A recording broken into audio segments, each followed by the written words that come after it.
I'm really happy to be here tonight because I live north of Butte, north of Walkerville, about 1,000 feet higher than Butte, and I had to wade through 2 feet of snow to get off the mountain and down here today. So Helena's wonderful. I don't know why I don't live here. All right, actually, the research that Kirby mentioned about women in the late 19th century and early 20th century was a catalyst. You never know. A lot of things happen, or at least have happened to me, through accident. And this was kind of an accident, and it was a happy one. So I'm really pleased to be able to talk to you about some of the research on the Lost Hot Springs resorts of Montana. But I was looking at women in Montana in the late 19th century, and I came across a woman by the name of Susan Hunter.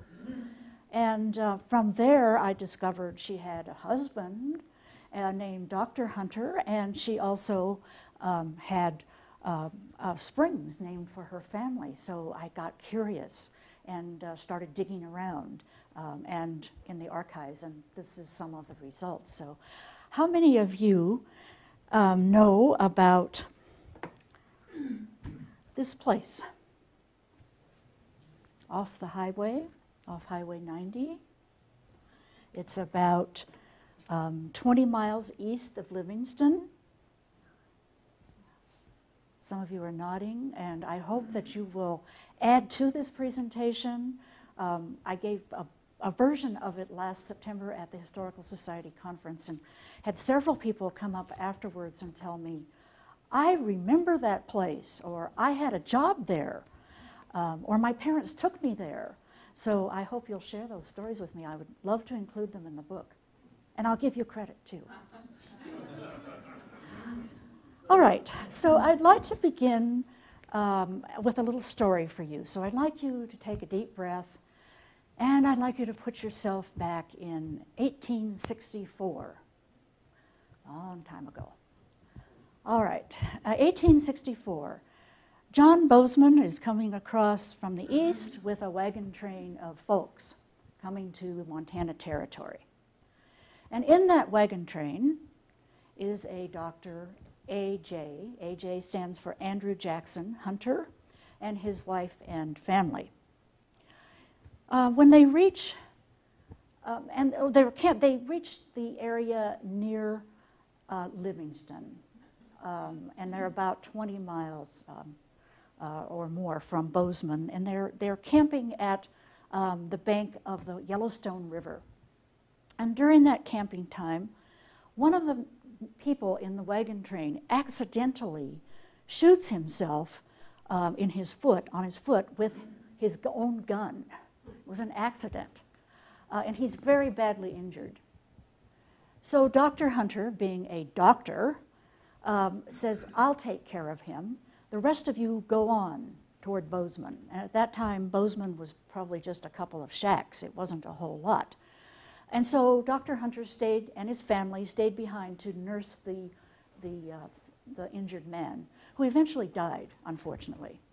But while they were camped there by themselves after the rest of the wagon train had gone on, they realized they were running short of meat. They didn't have much meat to eat. So Dr. Hunter was a good shot, a good hunter, and he said, you all just stay here by the campfire.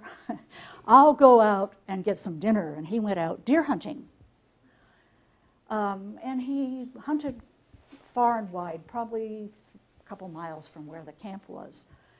And it seemed that the deer were always over the next rise or always in the next stand of trees. He never quite could get up to them. And as he was sneaking around trying to get his bead on a deer out there, he heard some noises that seemed really strange out there where nothing else was around. He heard children laughing. He heard dogs barking. He heard people shouting. He thought, what is this? What have I come upon? So he went up over a rise, and there below him was a huge area of about 100 Indian teepees, friendly Indians, Crow Indians, and they were bathing and frolicking in a whole series of hot springs. And he noticed something else. He noticed that most of the adults in the hot springs were elderly, and they were really enjoying it. They were relaxing, and they were rejuvenating themselves. So he realized that this was something really important, and I'm going to tell you why he thought that and what he ultimately did with those hot springs. So we can pretend, this is from a much later document, we can pretend that maybe this was something, this is an idealized version of perhaps what he saw at that time. And actually this is some advertising much, much later by the Northern Pacific Railroad. So we're going to look today at some historical facts. Actually, a little bit of that story I made up. I don't know if he crawled over a rise and if he actually, was the deer were that elusive to him. But he did discover the hot springs. So we're going to look at historical truth, and we're going to look at it from the perspective that truth is sometimes discovered backwards. It's fact, buried in the flow of impression, in the rubble of stories told then and now to suit a purpose. It's a quotation by Catherine Gove. So I'm going to give you some stories today about Hunter's Hot Springs. We're going to look at a lot of images. I hope you enjoy them. Some of them I took last summer with the camera on a cell phone, so they aren't totally professional, but I hope that you'll enjoy them. This is the area where Hunter's Hot Springs was in the olden times. There is nothing there now except some little bit of water oozing from the ground and fields like this. So I'm going to give you a presentation on something that's no longer there. And I hope I can sort of put you imaginatively back into that time. So I'm going to, just to give you a little bit of background, some of the things that I've been looking at are material artifacts, objects left behind. There aren't a whole lot of them. There are a few shards, a few little pieces of scraps out there in the fields, but not very many. There are printed materials, and those have been a wealth of information. Newspapers like the Butte Miner, the Anaconda Standard, Bozeman Avant Courier, and the Livingston Enterprise. All of those newspapers have interesting articles about Hunter's Hot Springs. On an individual personal level, I'm going to look at postcards, a few of them, and some letters. Thank goodness some people wrote letters who were there, and those letters have been preserved, some of them right here at the Historical Society. And then, of course, advertising is an interesting way to look at something that's no longer there, but was advertised. And, of course, photographs. And the photographs are fun to share with you, and I hope you enjoy them. So I'm going to be roping the facts out of the rubble of history for you to look at. All right, just a little bit about the Hunter family. This is a family portrait late in the life of Mr. and Mrs. Hunter. Dr. and Mrs. Hunter, she is there, he is there, grandkid down here, daughter's husband, and another daughter, and so on. They had a huge family. Not all of them survived. Some came to Montana as children. So this is the Dr. Andrew Jackson Hunter.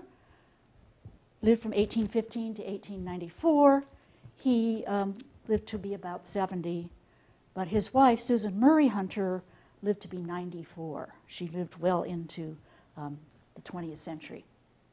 So what can we say about these people? Dr. Hunter was an outdoors person. He loved to hunt.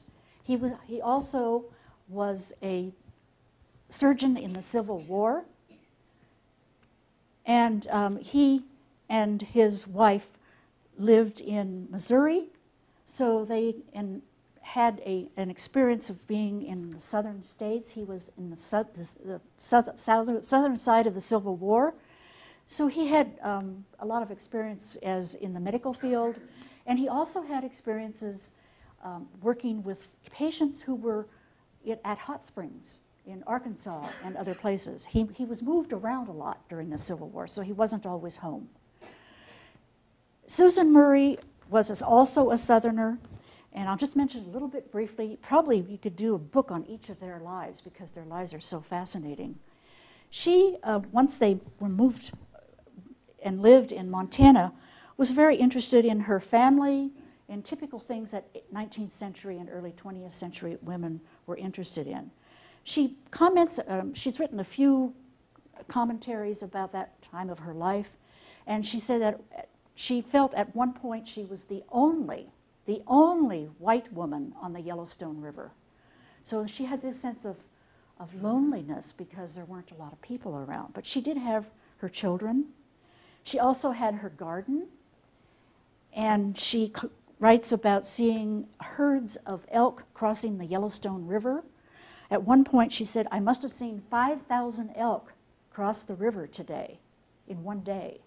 She was leery about them because they often raided her garden, and that was important to her, so she didn't like them that much. I love this photo. This is Susan here, her daughter, Mary, Lizzie, and I think this one is Sally. But these are strong Montana women. These are pioneer women for sure. Just some other experiences and stories that I can share with you. In addition to being the only white woman on the Yellowstone River, often Susan had to worry about her daughters. They're middle-aged here, and she's quite elderly there, but as they were growing up, she was concerned about them. And mostly she was concerned for their safety. All of them had what was then called raven red hair. Everybody know what raven red hair is? And it was quite striking. They were all quite striking.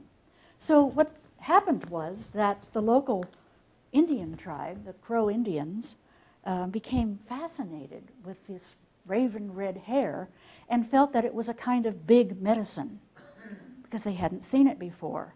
So at one point, when Mary was 13 years old, one of the chiefs rode up to Dr. Hunter and said, I will give you 100 Indian ponies if you give me your daughter.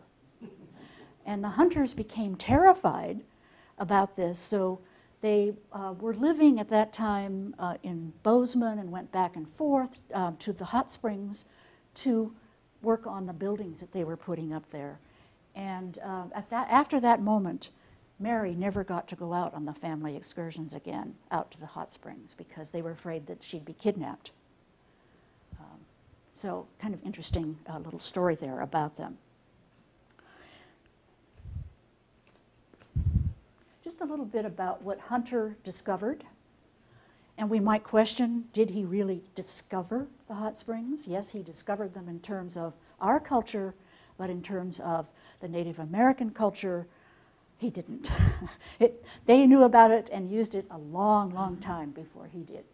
So Hunter's Hot Springs is one of the largest flows of hot water in Montana, about 1,300 gallons per minute. It's usually about 139 degrees Fahrenheit, and there are 3 principal main springs with 12 smaller springs that flow out of them. So just to sort of recap about Dr. Hunter, I really want to talk about the springs more than about Hunter, but they go together. The life of the springs and the lives of Dr. Hunter and his family are intertwined. As I said, he was a physician. He was in the Civil War, moved west. He got gold fever, and so he came out to make his fortune. And it's interesting that in addition to getting gold fever, on one of his sojourns, one of his journeys during the Civil War, when he was away from home, he came home one day after being released for some R&R, I guess, and discovered that his family home had been burned to the ground. There was a lot of animosity toward Southerners after the Civil War, during, and so on. So in some of the more border areas, people retaliated. And when his house was burned to the ground, he just said, this is it. I'm going west. I'm going to make my fortune in the gold fields, and I can always be a doctor. And that's exactly what happened, except he tried for the fortune, and the fortune didn't happen. So I told you about the camping near Bozeman. He knew the value because he had seen hot springs in Arkansas and other places, and actually been a physician. Most of the hot springs at that time, not just in Montana, but wherever they occurred, were resort areas where people went for recreation and medicinal purposes. So they always had a physician connected with them. It gave them some status. So he staked a claim and went back then, and then well, he moved on to Virginia City first in search of gold, and then actually here to Helena, where he stayed for quite a while with his family and became a local judge, commissioner of education, and also a doctor. And it was said that he was particularly good at helping to cure frostbite. Seems appropriate for this time of the year. So he was the frostbite expert here. Then in 1869, he had to stake his claim. He had to actually physically spend so much time, years and days and so on, at the springs. And it was his goal then to erect a hotel there, which would be a resort that people could come to cure their physical ills. So he returned to Bozeman, and in 1883 he built a 2-story hotel. He kept it for a few years and then ultimately sold it out to a James A. Murray of Butte. And this is the same Murray who established a hospital in Butte eventually. So this is what it probably looked like. We have some corroboration for that because it was a 2-story dwelling, and there was a photograph of some version. There were several buildings at some points, and you can see some of these several buildings out here in the background. But this is a photograph, so we know it was 2-story, and it looks a little bit like the drawing. So later on, in 1909, after it was sold, and it went through several ownerships. I haven't yet traced all of them, but it went through several ownerships. But a new hotel was built, and it was called the New Dakota Hotel at Hunter's Hot Springs. This was a magnificent structure. It was elegant. It was opulent. It was huge. And I think it's kind of interesting to look here at some kind of cart off here. This was from a postcard, so it's not quite clear. But this looks like a hitching post to me. I don't know, if you have horses, that's probably where you tied your horse if you came there. Or if you rode horses as well, because they had all the amenities. So just a little bit about the Dakota. It was called the most magnificent resort hotel in Montana during its time. And there was a period of time, I should just add this as a little kind of footnote, between 1890 and 1920 or so, which was the time of the grand resort hotels in Montana. But the Dakota was the queen of them all. It was the biggest and the most opulent, and it's where all of the hoi polloi went. So it had 300 guest rooms. It was 454 feet long. My husband tells me that's 2.5 football fields, to give you an idea. 1.5, excuse me. See, I don't even know anything about football. And it had a 2-story veranda that was 400 feet long, 5 wings. One of the whole wings was a dining room. We're going to see it, the dining room, in just a bit. Had a swimming pool that was 130 by 50 feet, a solarium, glassed-in area where the sun could shine in. People could relax there. It had a gymnasium. It had vapor baths. It had a host of other kinds of recreational things, which we'll look at in just a bit. So for about 20 years, the Dakota was the leading social and recreational center in Montana, if not the Northwest. However, on this day of infamy on November 3rd, 1932, it was destroyed by fire in 2 hours. 2 hours, gone. The plunge building, which was the big covered area where the swimming pool was the only building that survived. And so then it was used as a public swimming pool until 1974, and it was razed, broken up, taken apart. Parts were taken away, bricks were taken away, whatever, in the mid-1990s, which is fairly recent. During that time, after 1974, the land was owned for a time by a Japanese company who did vegetable gardening and sold vegetables off the property. And there was actually a person in the fall, in my presentation, who worked for the Japanese who owned that property at that time and worked in their vegetable gardens. So I want to talk a little bit about some of the social impacts, some of the things that happened during this period of time that impacted Hunter's Hot Springs. It wasn't just the fire, but other things began occurring as well before 1932. And this is from Miles City. It's not from Bozeman or Livingston, but I thought it was it's interesting to look at this and think about this is how people traveled during that time.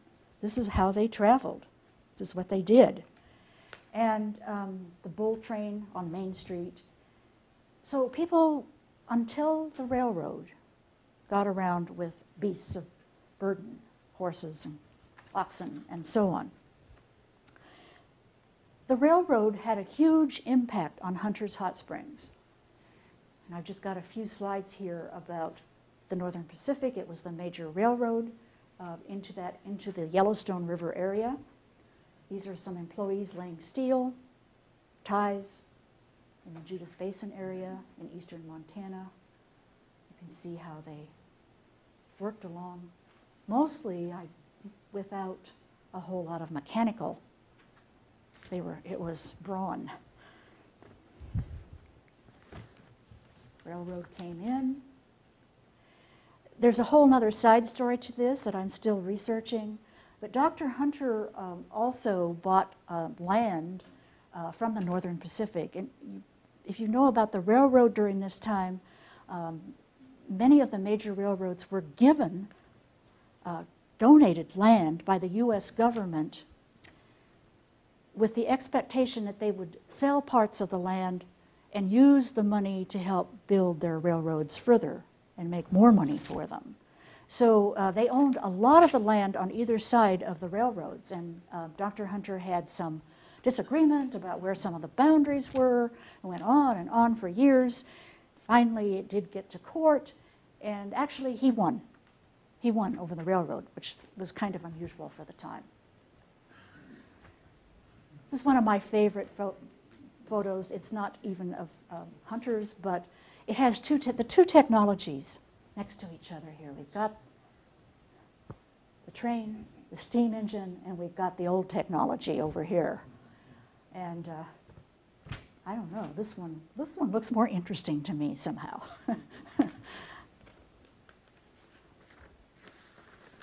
So in 1883, there was the Garrison Junction, the Golden Spike, that Grant came out west and drove into the ground. So, but railroads, there were several different railroad lines, and they all had an impact because they began bringing tourists in to the various hot springs, and Hunter's was one of the major ones. Someone in September told me that there were at least 6 different sidelines to the Northern Pacific that came out from Bozeman every day out to Hunter's Hot Spring during its heyday. So this is one of the Northern Pacific routes. You can see kind of snakes its way through Montana. The Northern Pacific was a huge advertiser for the whole area. They were trying to sell land. They were encouraging people to come out and take out homesteads in the Montana Territory. And I don't know, they were one of the early advertisers. I'm going to pass this little pamphlet around. There are about 6 of them here at the Historical Society, and I always love looking at them. This is not an original. This is a replica, and I'll pass it around. You can have a look at it. You'll notice some interesting things in it. But these people were promoters, and so they use all kinds of images to, you'll notice if you look at the first page there, it says, "Come as you are, come as you are." People didn't do that, of course, because this was a place for the upper crust, and they came probably to show off their fancy clothing and so on. But they use this image of a dog, a pointer, pointing the way west. When you want a pointer regarding your western trip, it's all on your nearest ticket agent. Call on them, any passenger agent. And so in the back of all of these brochures that advertise hunters' hot springs, they have their schedule and their costs and so on. Another thing about costs, you might just want to glance at it because you'll chuckle. The rates for the day, in that one, I think it's $1 a day. There's another brochure, sort of the same, they use the same pattern year after year. But another brochure, you know that at some point they got indoor plumbing at Hunter's Resort because they charged an extra 10 cents a day if you wanted a room with indoor plumbing. So this is some of the other advertising for land. They wanted to sell land to people who come out west and realize all of your dreams, I guess we could say. A couple of other brochures from this time, 1898, 1899. That's the oldest one I've been able to find, but others looked like this with a picture and so on. And then the one you have, which they repeated, it's going around with the Native Americans on it. So one of the things they say in this pamphlet of 1912 has to do with the natural qualities of the spring, its native roots and associations. The fact that the Indian of untutored mind should be able to appreciate the value of thermal springs may strike us at first as strange and inconsistent. But the Indian, and particularly the Indian of the wilds, unchanged by contact with the whites, lived very close to nature and learned many of her secrets. And I like to think of this statement from the brochure in the opposite way. I like to think of that white people learned many of the secrets from the Native Americans. So these are some other views, additional views of the Dakota Hotel. About 1910. This is one of the suites, the more elegant suites, but they often had pianos in the individual suite of rooms. They had little gazebos around the property and had places where people could drink the waters. And you'll notice in the brochure that they give the mineral content of the water because that was supposed to be especially curative. It was to heal people. So they give all the mineral content and they have it verified and so on. But there were often posts with little cups hanging from them where people could dip into the water and drink as they wandered around them, hiked around the property. So these are the woods area, which we'll look at in just a minute in a larger image. This was the porch with the rockers, 100 rockers on these long porches, and the dining room, of course. So here's an up close of the dining room.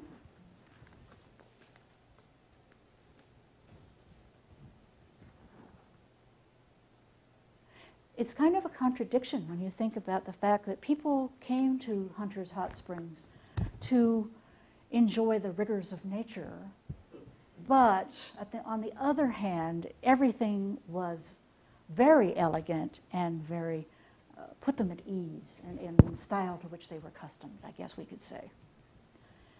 So the swimming pool, there were actually several pools.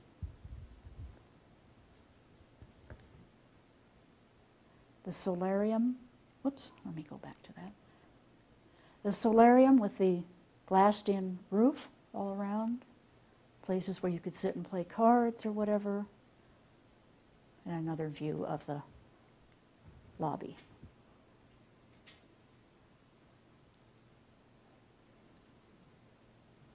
And I believe that that's a spittoon.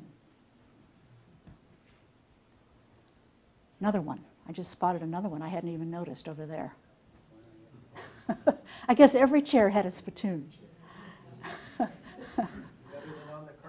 Yeah, that's for sure. Okay, this is an image here from the archives here as they were constructing what they called then natatoriums. A natatorium was a huge enclosed indoor swimming pool. And so you can see the size of this thing. The men look like little ants crawling around the top of it there. And then it ended up, this is a completed natatorium.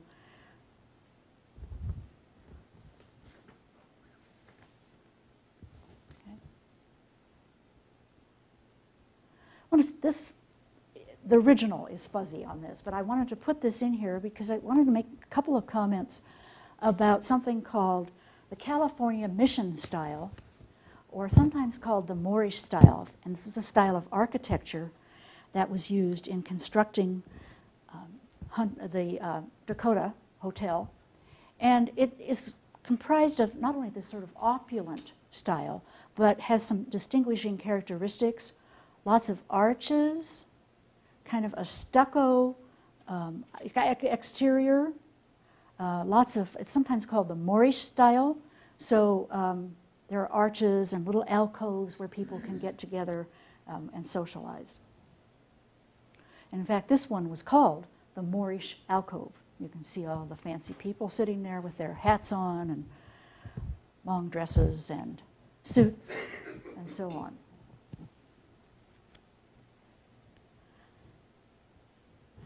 This was called the Grove. There were actually trees there. There are very few trees left. But this was the Grove at Hunters. And people wandered around here among the trees. Obviously a tinted and posed picture, but kind of interesting. So the main attraction was the water. It was supposed to be healing, so you could soak in the hot waters. You could drink the hot water. You could drink the mineral water. You could get treatments with it. And this was the day of the water cure, where people poured water on you to cure you of all kinds of aches and pains and ailments. But they also had a water bottling small plant where they put the water from Hunter's Hot Springs into bottles and sold the bottles. And so this is a label from Hunter's Hot Springs has to do with their water. They had two flavors.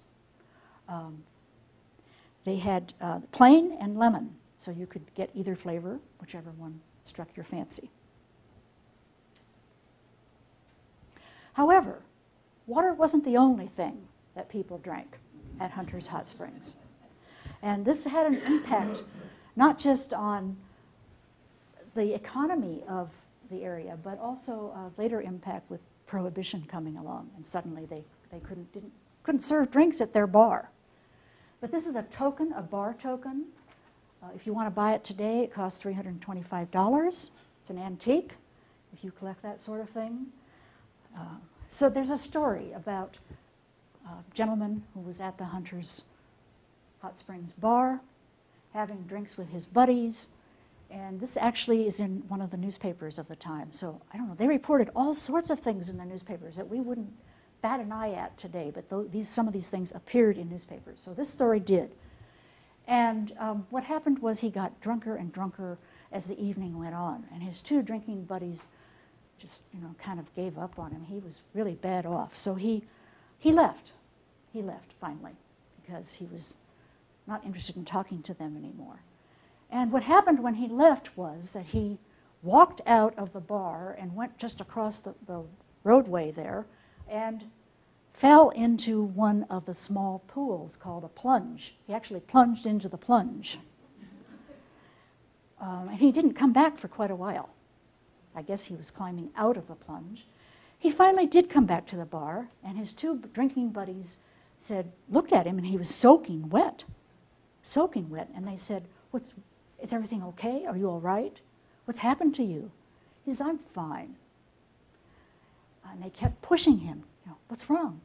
How did you get so wet?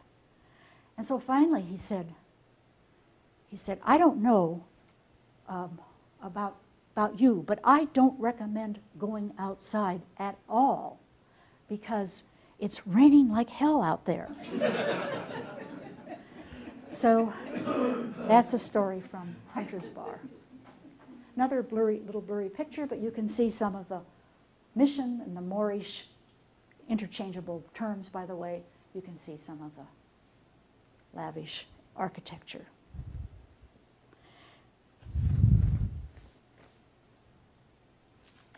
Another bird's eye view.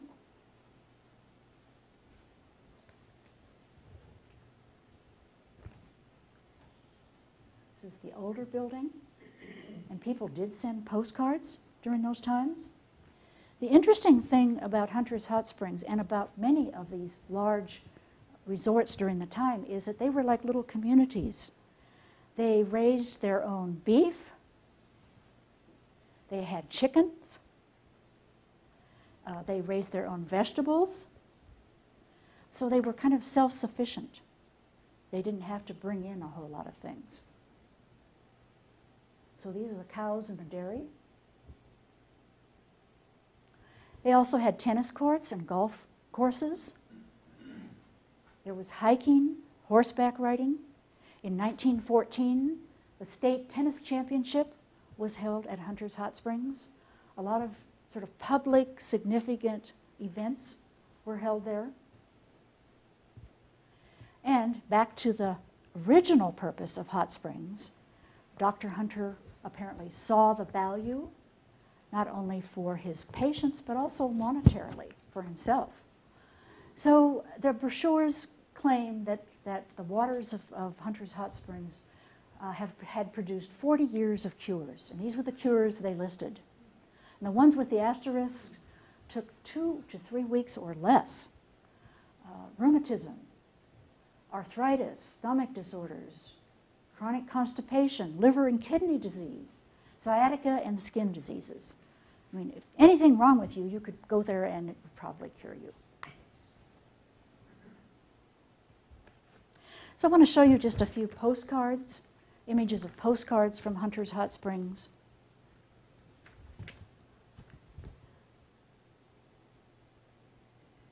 $1-cent stamps. Those were the days.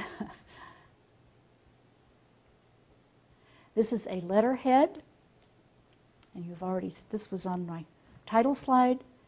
I want to talk about these two letters because they're part of a small little batch of letters that are here in the Historical Society archives. And they are written by a mother and her young daughter to the mother's sister, and this was a Mrs. Folger and her daughter Florence Folger. And the one on the left is from the mother to her sister, and the one on the right is from the young daughter, who was probably about 12 or 13, I'm guessing. And she writes to her dear auntie, her Aunt Ginny. And there are several of these letters, and I wanted to just share with you a couple of things about them because they're kind of amusing and interesting. The impressive thing is that the mother, whose handwriting is a whole lot better than her daughter's, this is a long letter. She spends about the first 5 pages describing how beautiful the surrounding is in words. It's just a very impressive description.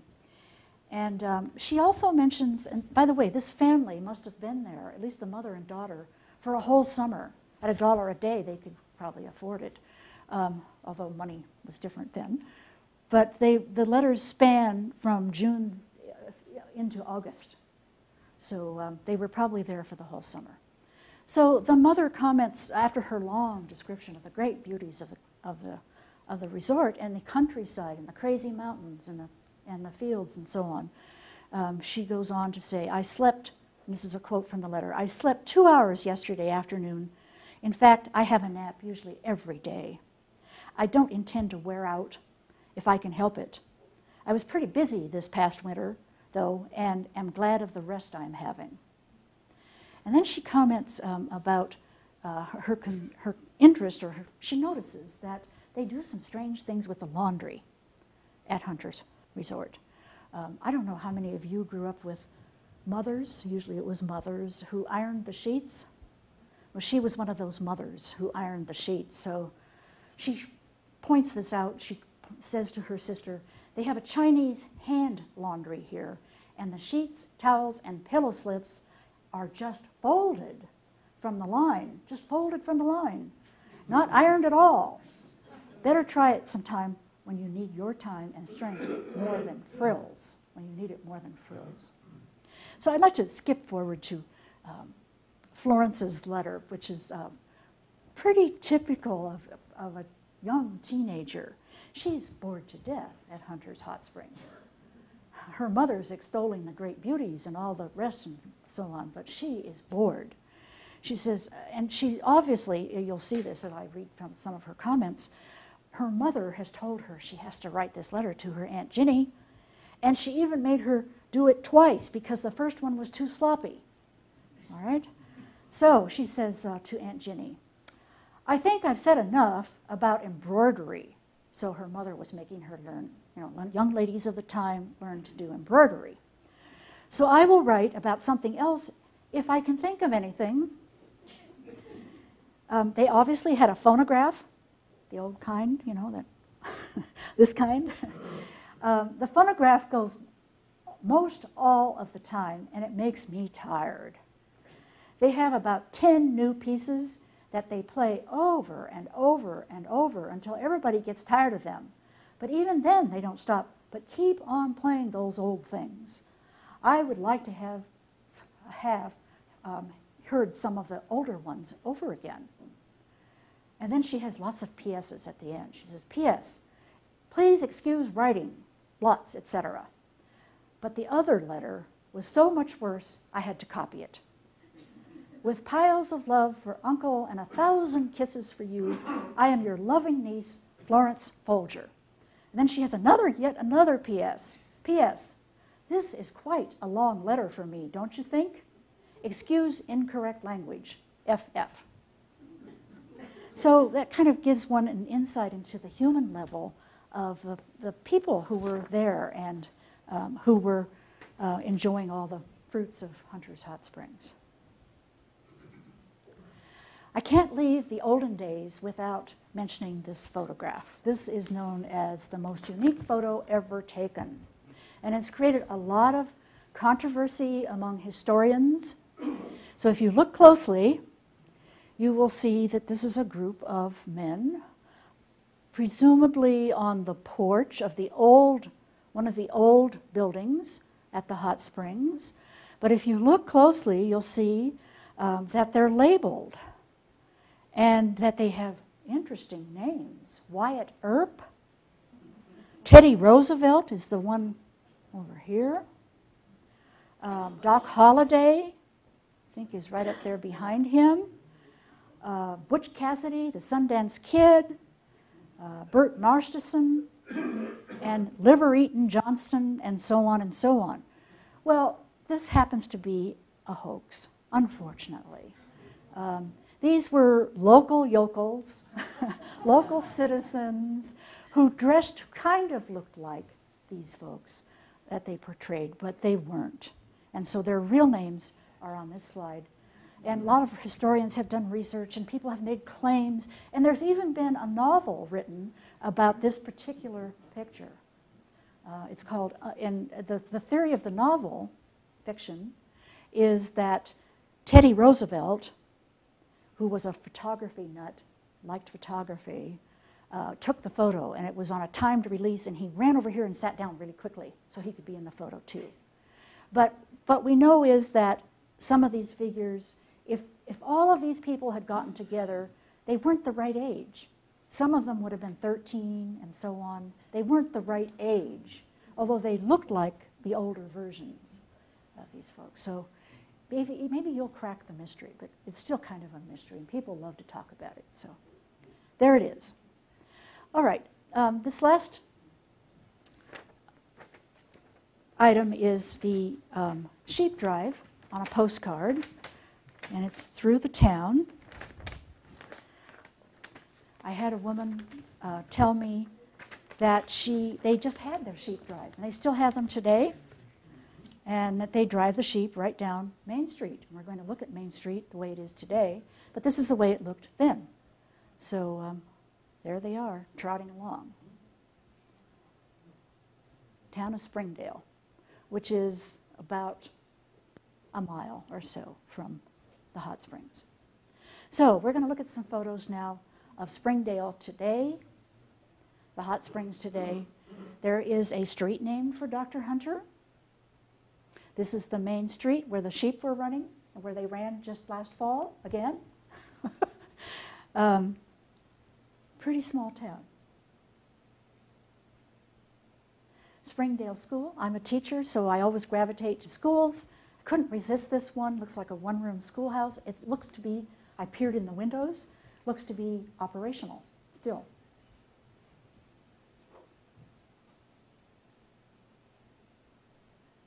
Old stone fences. This is about all one sees along the road at Hunter's Hot Springs. Obviously something important had gone on here in the past. There were some kind of nicely crafted old stone fences. A little bit of water down in there. Most of the springs have been capped today. They're flowing slowly. I don't know why they capped them, but they are. This is an old fruit orchard. I mentioned that they grew their food, so this is what's left of the fruit orchard. Crazy mountains in the background there.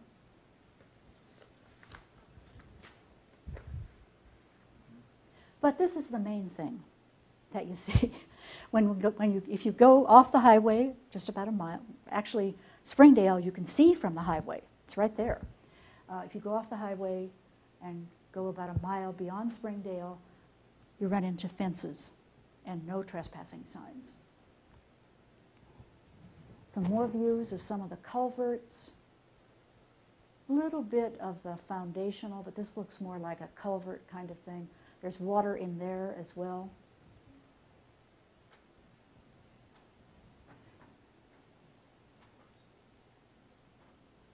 Another view. This was in August. See the electrical lines? Actually, in some places there were two fences, two barbed wire fences. The road, the springs is kind of off over here, and there was another part, I understand, over on this side of the highway.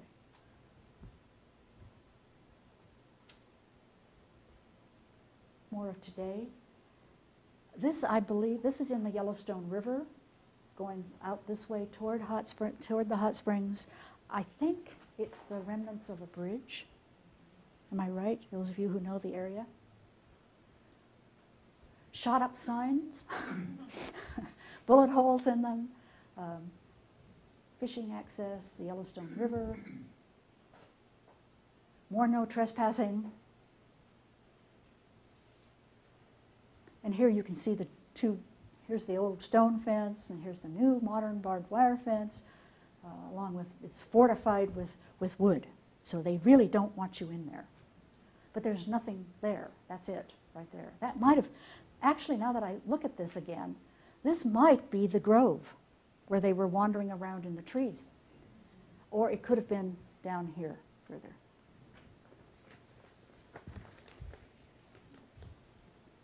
So what happened? It's like a war happened, and suddenly they're just blasted off the face of the earth. Three things happened. First of all, prohibition.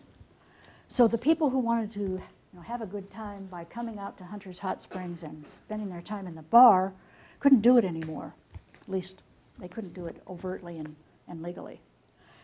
There were also some changes in the railroad line to the Yellowstone Park. And at one point, the railroad line was very, very close to Hunter's Hot Springs, and then later it was shifted and moved. So it didn't bring people as close to the resort as it had previously done. The other major factor in its decline and demise and whatever you want to call it was the automobile. People suddenly didn't have to rely on trains. They could get in their car, and they didn't have to come for the whole summer if they didn't want to. They could come out for a day or an afternoon in their automobiles. So the automobile was a huge factor for all of these hot springs. It might have brought them more people, but for shorter times. And so some of that ambience of the old-time resorts began to disappear. It was a fast-changing crowd of vacationers that appeared there. So I'd like to then come back to asking about what is historical truth. We can think of time as kind of a vessel that we fill then with the stories that we fill it with, that fit into it. And we can take those stories and we can interpret them in all kinds of ways, economic, social, cultural.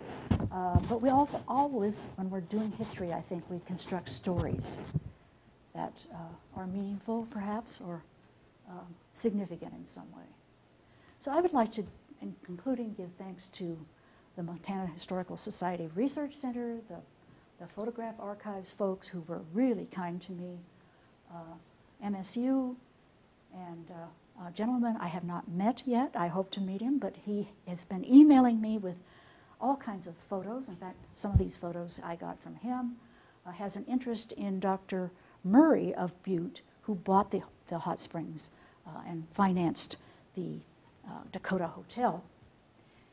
And Kirby for inviting me, and also for Howard Smith, my husband, who kindly took me out to Hunter's Hot Springs last August in the heat of the summer, and also brought me here tonight, because I don't drive a stick shift. So if any of you want to be in touch with me, or you know about people, or you know people who know about the springs and would like to let me know about it, I would be delighted, and I will come and interview you or anyone else. I'm still gathering information on Hunters, along with all the other springs I now am looking at. So thank you very much for coming tonight, and thank you for listening. And I'd like to just open it up to questions and comments.